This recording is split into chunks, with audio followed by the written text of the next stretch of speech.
Well, I'm back. Here's my 2010 Sea-Doo Challenger 210 with two 215 horsepower motors. If you recall, the last video that I made was concerning low oil pressure in my port side motor. So as you can see here, I rigged up this, whatever you want to call it, wooden beam, bolted to this, not bolted, but strapped to the side of the boat, pulled out the motor. We got the front oil pump rebuilt, and I'm about to put that back in. And a couple days ago, I took out the rear oil pump, and let me share with you real quickly. It's inside on my bench, so bear with me a second. Let me jump down, go inside. So if you recall, I was getting low oil pressure on that side motor. It was running anywhere between, I don't know, like 10, 15, 20 PSI. So there's my rear PTO, as you can see. And about 3.5, 4 years ago, I had this motor pulled from a local mechanic, and he was telling me that the oil pressure regulator in the bottom of the motor, which is literally right there, needed to be replaced. So he replaced it, put it back in, and it actually ran for a while, and then I started getting that low oil pressure.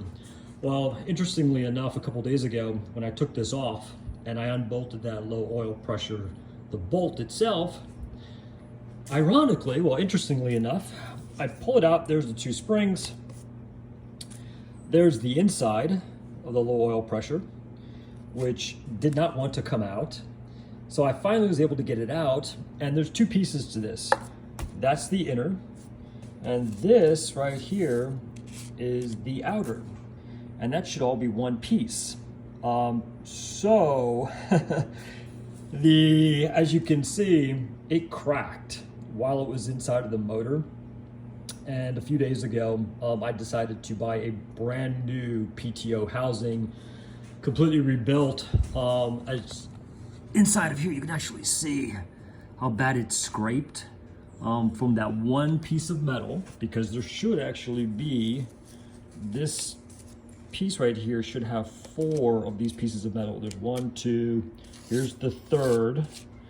The fourth is gone. And I suspect when I unbolted the PTO housing, that piece of metal fell out, or it might have just been chopped up. It could actually be inside of the oil filter, but I'm not gonna take any chances. I'm gonna take it out.